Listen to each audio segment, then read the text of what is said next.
Hai guys, ketemu lagi dengan aku yang akan menemani hari-harimu.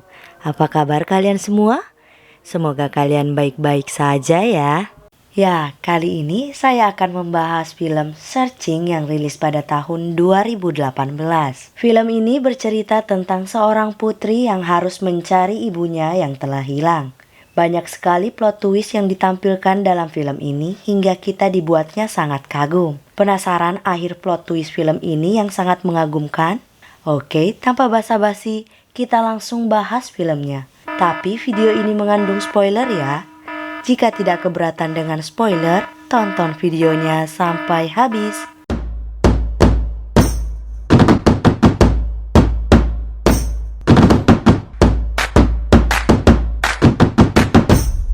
Film ini diawali dengan diperlihatkannya seorang ayah bernama James sedang merekam istrinya bernama Grace dan putrinya bernama Juni. Tiba-tiba James mengeluarkan darah dari hidungnya akibat tumor otak yang ia derita. Tak lama setelah kejadian itu, akhirnya James meninggal dunia. Grace memutuskan untuk pindah ke Los Angeles dan membawa anak sematawayangnya yaitu Juni. Kini Juni telah beranjak remaja, usianya saat ini 18 tahun. Suatu hari, Grace menghubungi Juni melalui video call. Di dalam obrolan itu, Grace memberitahu Juni bahwa dirinya akan pergi berlibur selama 1 minggu bersama kekasihnya yang baru, bernama Kevin. Selama itu juga, Juni akan diawasi oleh teman Grace yang bernama Heather. Namun, hal ini membuat mereka bertengkar. Juni merasa jika dirinya sudah tidak perlu diawasi lagi seperti anak kecil.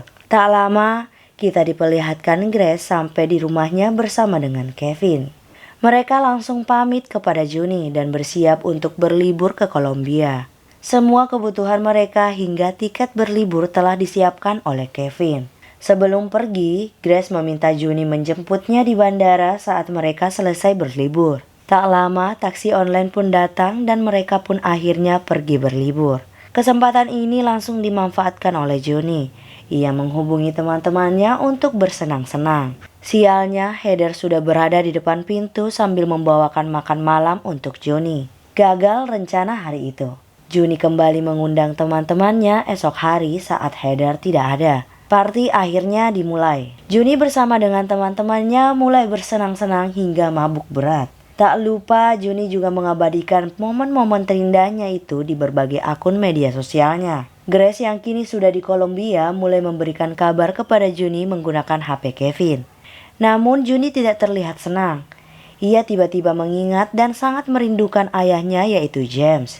Ditambah lagi hari itu bertepatan dengan hari ayah, sehingga membuat Juni sangat sedih. Party yang awalnya sangat menyenangkan, kini menjadi tidak menarik lagi bagi Juni. 1 hari berlalu, Juni harus cepat ke bandara. Hal ini tentu karena hari itu adalah hari kepulangan Grace dan Kevin. Singkat cerita, Juni tiba di bandara dan berniat untuk menjemput mereka. Namun, Grace dan Kevin sama sekali tidak terlihat. Bahkan ia telah menunggu hingga beberapa jam. Namun hasilnya tetap sama. Juni terus mengirim chat dan menelpon Grace, namun hasilnya sia-sia karena sama sekali tidak ada respon. Juni akhirnya memutuskan untuk pulang ke rumah dan mencari nomor telepon hotel yang ditempati Grace di Kolombia. Sialnya, resepsionis itu hanya bisa bahasa Spanyol, sehingga membuat Juni kebingungan. Namun Juni tidak kehabisan akal. Dia menggunakan Google Translate untuk mengartikan setiap perkataan resepsionis itu. Resepsionis itu menjelaskan jika Grace dan Kevin memang menginap di hotel itu. Namun dari pagi, Grace dan Kevin sudah meninggalkan hotel. Secara bersamaan, Juni juga mencari keberadaan hotel tempat ibunya berada dari Google Maps. Ia melihat sebuah CCTV yang berada di depan hotel itu. Juni lantas meminta rekaman CCTV itu kepada resepsionis. Namun resepsionis itu tidak mau memberikannya. Ia merasa sangat yakin jika Grace dan Kevin sudah meninggalkan hotel itu. Rasa penasaran Juni membuat ia berusaha mendapatkan rekaman CCTV itu. Sesuai aturan, rekaman CCTV itu akan dihapus sekitar 48 jam lagi dari sekarang. Juni akhirnya memutuskan untuk memberitahu Heather tentang hilangnya Grace dan Kevin. Mendengar hal itu, Heather langsung melapor ke Kedutaan Amerika Serikat dan meminta Juni untuk tenang. Tak lama setelah laporan itu, Juni kemudian mendapat telepon dari anggota FBI yang diutus oleh Kedutaan Amerika Serikat. Anggota FBI itu menyuruh Juni membuka email Grace untuk menemukan petunjuk. Namun Juni tidak tahu passwordnya hingga Juni mencoba berkali-kali dan terus salah. Dirasa percuma, Juni menyarankan agar anggota FBI untuk memeriksa rekaman CCTV di depan hotel. Juni meminta agar anggota FBI bergerak cepat karena waktu penghapusan rekaman CCTV sisa 6 jam lagi. Dirasa FBI berjalan lambat, Juni mendapat ide untuk menyewa petugas kebersihan hotel itu sendiri melalui internet. Ia akhirnya berhasil. Petugas kebersihan itu bernama Javier, seorang pak tua yang kebetulan bisa berbahasa Inggris. Ketika Javier melihat Juni, ia merasa seperti melihat anak lelakinya sendiri yang sudah 3 tahun tidak bertemu. Hal ini membuat Javier memutuskan untuk membantu Juni untuk mencari ibunya yang telah hilang, yaitu Grace. Juni meminta Javier kembali ke hotel itu untuk memeriksa rekaman CCTV. Selagi Javier kembali ke hotel, salah satu teman Juni datang yang bernama Vina. Ia membantu Juni untuk membuka salah satu akun Gmail Kevin. Diketahui jika Kevin adalah CEO dari sebuah perusahaan besar.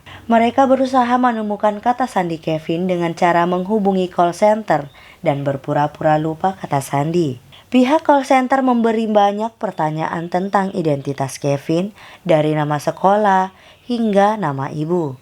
Dengan bantuan internet, mereka berhasil menjawab semua pertanyaan.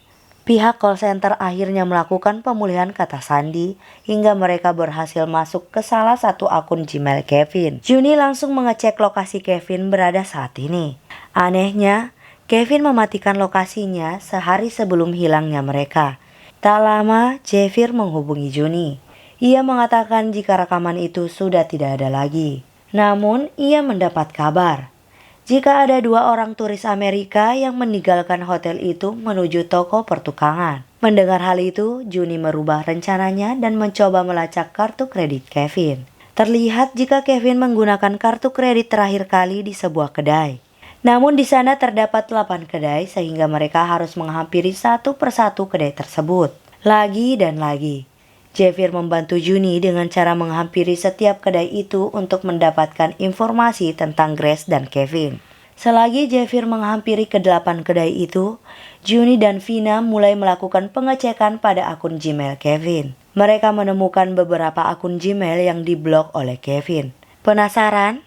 Mereka membuka blog itu dan membaca semua pesannya. Mereka kembali menemukan kejanggalan. Semua pesan yang diblok memanggil Kevin dengan panggilan yang berbeda-beda. Tak hanya itu, mereka juga menyebut Kevin sebagai seorang penipu yang telah mengambil uang mereka. Parahnya lagi, Juni menemukan fakta bahwa ternyata Kevin adalah narapidana yang pernah dipenjara selama 3 tahun. Juni akhirnya memutuskan untuk memeriksa pesan terakhir yang diterima oleh Kevin. Terlihat jika pesan terakhir Juni bersama dengan akun Gmail Bunny Cake 310. Ia adalah seorang wanita yang bekerja sebagai bartender dan artis panggilan. Juni menghubungi bar tempat ia bekerja. Sayangnya, ia ternyata sudah 2 minggu tidak datang ke tempat itu dan menghilang tanpa kabar. Menemukan jalan buntu, Juni kembali memeriksa akun Gmail milik Jimmy. Ia menemukan tempat yang dihampiri Kevin 2 minggu sebelumnya. Tempat itu adalah tempat tinggal teman Kevin bernama Jimmy. Tanpa disangka, ternyata Jimmy juga adalah mantan narapidana. Juni langsung mencari nomor Jimmy dan menemukannya di media sosial miliknya. Jimmy menjelaskan jika Kevin memang mampir ke rumahnya setelah mereka bertemu di sebuah gereja. Lagi dan lagi, Juni kembali menemukan jalan buntu hingga membuatnya panik. Tak lama, Javier kembali menghubungi. Ia mengatakan jika ada salah satu toko yang melihat sepasang turis Amerika yang ciri-cirinya mirip dengan Grace dan Kevin. Mereka datang ke sana untuk membeli sebuah gembok. Tentu hal ini membuat Juni semakin bingung. Bagaimana tidak? Apa alasan mereka yang sedang berlibur sempat-sempatnya membeli gembok? Juni kembali berusaha mencari sebanyak-banyaknya informasi yang ada di akun Gmail milik Kevin. Ia menemukan aplikasi Lovely yang Kevin gunakan untuk mendekati Grace. Menurut aplikasi itu, kecocokan mereka adalah 97%. Nah, Kecocokan hingga 97% inilah yang membuat mereka berdua memutuskan untuk menjalin hubungan. Juni langsung membuka kotak masuk dari awal perkenalan Grace dengan Kevin. Grace sempat bercerita tentang Juni kepada Kevin. Ia mengatakan ada satu rahasia yang selama ini dia tutupi dari putrinya tentang masa lalunya. Ia berniat akan menceritakannya kepada Kevin saat mereka berdua bertemu. Setelah melihat seluruh isi percakapan itu, Juni kembali memeriksa akun Lovely milik Grace. Juni akhirnya menemukan sebuah ide setelah melihat profil ibunya yang bertuliskan, "Bawa aku ke tempat romantis." Ia langsung melakukan pencarian lokasi wisata romantis yang terdekat dari toko kunci gembok tadi. Ternyata tempat itu adalah Wall City Love Lock Bridge. Ternyata itu adalah tempat wisata, di mana orang-orang memasang gembok dengan nama inisial mereka. Lagi dan lagi, Juni kembali meminta bantuan Javier untuk pergi ke tempat itu. Benar saja, di salah satu gembok itu ada inisial Grace dan Kevin. Juni memutuskan untuk memakai sebuah aplikasi yang bernama Cartagena Live Cam, di mana aplikasi ini membuat kita bisa melihat situasi kota dari berbagai negara dari jarak jauh. Bahkan aplikasi itu juga bisa memperlihatkan rekaman kejadian beberapa hari sebelumnya. Terlihat dengan sangat jelas jika memang Grace dan Kevin pernah berada di jembatan. Rekaman itu juga memperlihatkan Kevin yang tiba-tiba berlutut untuk melamar Grace. Juni juga mendapatkan rekaman dari anggota FBI yang memperlihatkan sebuah video penculikan Grace dan Kevin. Mereka berdua dipaksa masuk ke dalam sebuah mobil. Diduga pelakunya adalah orang yang uangnya pernah dibawa kabur oleh Kevin. Melihat hal itu, Juni kembali panik dan berusaha mencari lebih banyak petunjuk agar Grace dan Kevin cepat ditemukan. Juni kembali melihat foto-foto yang dikirim Grace melalui HP milik Kevin sebelumnya saat berada di Kolombia. Kejanggalan kembali disadari oleh Juni. Dari semua foto yang dikirim, tidak ada satupun foto yang memperlihatkan wajah Grace. Sekilas Grace menyadari sesuatu dan membuka kembali akun Bunny Cake 310. Jenny menemukan salah satu video. Ternyata orang yang selama ini berada di Kolombia dengan Kevin bukanlah Grace, melainkan Bunny Cake 310. Selang beberapa waktu, FBI mengumumkan korban penculikan di video sebelumnya bukanlah Grace dan Kevin, melainkan Rachel Peck dan Kevin. Melihat hal itu, Juni menyadari jika Rachel Peck adalah pemilik akun Bunny Cake 310. FBI akhirnya menyimpulkan jika Grace benar-benar telah hilang. Namun Grace bukan hilang di Kolombia, melainkan di Los Angeles. Pencarian pun dilakukan. Juni juga ikut mencari ibunya yang hilang. Sopir taksi online yang mengantarkan keberangkatan Grace dan Kevin ke bandara kini mulai dicurigai. Sopir taksi online itu tidak memiliki catatan perjalanan ke bandara. Tidak hanya itu, nomor platnya juga dipalsukan. Kemungkinan besar sopir taksi online ini adalah kaki tangan Kevin. Tak lama mobil yang menculik Rachel Peck dan Kevin ditemukan. Para penculik yang ada di video itu ternyata adalah sekelompok mahasiswa yang dibayar oleh Kevin untuk melakukan akting penculikan bersama dengan artis panggilan yaitu Rachel Peck itu sendiri. Hal ini tentu tidak membuat sekelompok mahasiswa itu curiga dan merasa yang mereka lakukan hanya untuk keperluan syuting saja. Tak hanya itu, FBI juga telah menemukan Rachel Peck. Ia mengatakan jika semua yang ia lakukan karena ia dibayar, karena tuntutan pekerjaan sebagai seorang artis panggilan. Kevin hanya meminta ia untuk memerankan karakter Grace. Hal ini tentu tidak membuat Rachel Peck curiga sedikit pun dan merasa semua itu hanyalah bagian dari akting yang mungkin saja bisa mengangkat karirnya menjadi seorang artis besar. Isu kemudian berkembang semakin liar karena Grace masih belum ditemukan. Identitas Grace kini mulai dipertanyakan. Banyak opini yang beredar di masyarakat jika Grace adalah salah satu kaki tangan Kevin. Banyak masyarakat yang beranggapan jika Grace membantu Kevin untuk melarikan diri dari semua kasus penipuan yang pernah ia lakukan. Tentu Juni tidak terima dengan semua opini yang beredar saat ini. Juni memutuskan untuk mencari tahu masa lalu Grace yang selalu ia tutupi sebelumnya. Setelah melakukan pencarian, Juni akhirnya menemukan sebuah pesan berisikan user seseorang dari akun Gmail milik Kevin. Tidak hanya itu, pesan itu juga memberikan sebuah nomor telepon. Ternyata nomor telepon itu adalah kantor Heather. Penasaran, Juni langsung mendatangi kantor Heather. Ia mengenakan smartwatch atau jam tangan pintar, di mana jam tangan ini bisa merekam video dan memasang banyak aplikasi. Sesampainya di kantor Heather, hari sudah menjelang malam. Suasana di kantor Heather sepi. Di sana, ia menemukan sebuah komputer yang masih menyala dan dalam proses penghapusan data. Dengan kata lain, seseorang baru saja berada di sana. Tidak hanya itu, bahkan di meja Heather juga ditemukan sebuah foto dengan catatan yang sangat mengancam. Catatan itu bertuliskan, jika kamu membuka mulut dia akan mati. Bahkan Juni menemukan kalung Heather yang berceceran di lantai. Parahnya lagi, ia mendengar suara rintihan seorang wanita. Tak disangka, ternyata rintihan wanita itu adalah Heather, yang sedang meregang nyawa dan pada akhirnya tewas. Juni langsung memberitahu salah satu anggota FBI tentang semua yang ia temui. Mendengar hal itu, anggota FBI tentunya sangat marah karena Juni bertindak sendiri. Dan itu sangat membahayakan keselamatan Juni sendiri. Dari sisi lain, kita diperlihatkan seseorang yang misterius sedang memantau pergerakan Juni. Orang misterius itu terlihat sedang berkomunikasi dengan Kevin melalui chat. Bahkan, orang misterius itu juga meretas semua percakapan Juni dengan Vina. Terlihat Vina baru saja mengirim sebuah video FBI yang berhasil menemukan tempat persembunyian Kevin. Sialnya, saat Kevin akan ditangkap, ia memutuskan melarikan diri sehingga FBI menembak Kevin hingga tewas. Juni yang merindukan Grace memutar kembali rekaman suara ketika dirinya masih kecil. Rekaman itu mengingatkan kembali panggilan masa kecilnya yaitu Juni Park. Juni mencoba membuka kembali akun Gmail Grace dengan password masa kecilnya yaitu Juni Park. Benar saja, Juni berhasil masuk ke dalam akun Gmail Grace. Juni langsung memeriksa track perjalanan terakhir Grace. Namun hasilnya tetap sia-sia karena data perjalanannya telah hilang. Tak pantang menyerah, Juni terus mencari informasi yang berguna.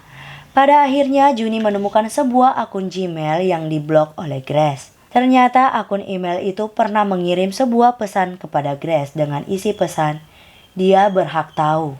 Penasaran, Juni mencari semua email yang dikirim oleh akun itu. Salah satu akun email itu ternyata pernah mengirimkan video CCTV yang membuat Juni semakin penasaran. Namun saat Juni ingin melihatnya, tiba-tiba Jimmy menghubungi Juni. Ia mengatakan jika dirinya tahu sesuatu dan kini berada di depan pintu rumah Juni. Bahkan ia memaksa untuk masuk. Tentunya Juni merasa sangat ketakutan. Ditambah lagi Jimmy merupakan seorang mantan narapidana. Tak lama Jimmy pun langsung membuka penutup kepalanya. Tanpa diduga, ternyata Jimmy yang kita kenal selama ini adalah James. Ya, plot twist. Ternyata ayah Juni yaitu James masih hidup. James meminta Juni untuk membukakan pintu dan berjanji akan menjelaskan semuanya. Dengan sedikit rasa takut dan penasaran, Juni membuka pintu dan James mulai menceritakan semuanya. James menjelaskan jika nama ibu Juni bukanlah Grace melainkan Sarah. Nah, karena nama sebenarnya Grace adalah Sarah, maka mulai detik ini sampai alur cerita ini selesai, saya akan menggunakan nama Sarah. Sewaktu Juni kecil, James dan Sarah sering sekali bertengkar hebat. Sarah yang sudah tidak tahan lagi memutuskan membawa Juni pergi ke Los Angeles dan meninggalkan James sendiri. Yang lebih gilanya lagi, ternyata sopir taksi online yang dipanggil Kevin untuk mengantarkan dia ke bandara adalah James itu sendiri. Saat mereka sedang ngobrol, tiba-tiba saja Vina menghubungi Juni. Saat akan ia angkat, tiba-tiba James menarik Juni dan membawanya pergi dari tempat itu. Kembali ke adegan di awal film saat Juni masih kecil. Rekaman video di awal itu sebenarnya menunjukkan watak asli dari James. Ternyata James sangat kasar dan temperamental. Bahkan saat itu Sarah menemukan banyak narkoba yang disembunyikan di atas loteng rumahnya. Tak disangka ternyata selama ini James adalah seorang pengedar. Sarah yang menemukan narkoba itu memutuskan untuk memancing James pulang ke rumah. Kemudian ia menghubungi polisi dan meminta menangkap James yang kini sedang menuju rumah. Sarah sendiri langsung membawa Juni pergi dan meninggalkan rumah untuk selama-lamanya. Tak lama James pun sampai di rumah. Ia langsung ditangkap oleh polisi yang sudah menunggu kedatangannya. James akhirnya dijatuhi hukuman 10 tahun penjara. Untuk menjaga keamanan dirinya, Sarah akhirnya memutuskan mengganti namanya dengan Grace. Ternyata semua itu disarankan oleh pengacaranya sekaligus teman baiknya yaitu Heather. Lalu kita kembali pada masa kini. Kita diperlihatkan James bersama dengan Juni sudah berada di sebuah ruangan rumah mereka dahulu. Juni langsung diikat di sebuah kursi dan ia berniat meninggalkan kota itu bersama dengan Juni. Setelah itu, James menuju gubuk di belakang rumah tempat Sarah disekap. Ternyata James yang telah menculik Sarah saat ia berpura-pura menjadi supir taksi online. Secara bersamaan, Kevin pergi menuju Kolombia dan mengatur rencana agar FBI menganggap jika dirinya dan Sarah telah diculik di Kolombia. Lalu James menjelaskan jika dirinya telah membawa Juni dan ia ingin tinggal bersama tanpa ada yang mengganggu. James langsung mengambil pistol dan ingin langsung membunuh Sarah. Namun Sarah berhasil melarikan diri dan langsung mengunci James di dalam gubuk itu. Kesempatan itu langsung dimanfaatkan Sarah untuk mencari Juni. Setelah bertemu, Sarah langsung melepaskan Juni dan memberitahu jika James lah yang telah membunuh Heather. Dengan sangat tergesa-gesa, mereka berdua berusaha untuk pergi meninggalkan tempat itu. Sialnya, James ternyata sudah berada di depan pintu ruangan itu dan mengunci mereka dari luar. Juni langsung menghubungi Javier melalui aplikasi WhatsApp yang ia instal di jam tangan pintar miliknya. Juni meminta Javier untuk membuka Instagram miliknya dan mencari foto James bersama dengan dirinya saat masih kecil. Setelah menemukannya, Juni meminta Javier menyebutkan 5 angka nomor rumahnya yang ada di belakang foto itu. Hal ini bertujuan untuk memberitahu alamat rumahnya dengan tepat kepada polisi, sehingga polisi dengan cepat menyelamatkan mereka. Setelah mengetahui nomor itu, tiba-tiba saja baterai jam itu telah habis. Hal ini membuat Juni tidak bisa menghubungi polisi untuk menyelamatkannya. Tak lama, James membuka pintu dan meminta untuk Juni ikut dengannya dan tinggal bersama. Sarah tidak terima dan terus menghalangi. James yang kesal langsung menembak Sarah. Panik. Juni langsung berusaha melarikan diri dari tempat itu. Sayangnya James tidak tinggal diam. Ia langsung menangkap Juni dan ingin mengikatnya. Tanpa diduga, Sarah yang lepas dari pengawasan langsung mengambil serpihan kaca dan menusuk leher James. Dengan luka yang sangat parah, James masih bisa bertahan dan mengurung mereka di dalam ruangan itu. Di luar, James menuju komputernya dan mencari rumah sakit terdekat.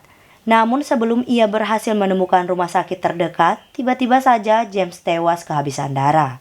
Hal ini tentu membuat Juni sangat panik karena ia masih terkunci bersama ibunya. Saat ini tidak ada yang bisa menolong mereka, sehingga Juni hanya bisa meminta maaf kepada ibunya yang kini sedang kesakitan akibat luka tembak sebelumnya. Tak lama Juni menyadari jika di rumah itu terpasang sebuah kamera, dan kamera itu selalu online dan terhubung ke komputer milik James. Tak hanya itu, Juni juga melihat ponsel milik Sarah berada tepat di meja komputer James. Juni mengingat jika ponsel milik Sarah dapat menghubungi seseorang hanya menggunakan suara. Ia langsung mengambil kamera itu dan menghubungi polisi. Otomatis suara Juni sampai ke ponsel milik Sarah. Melalui kamera yang terhubung langsung ke komputer milik James.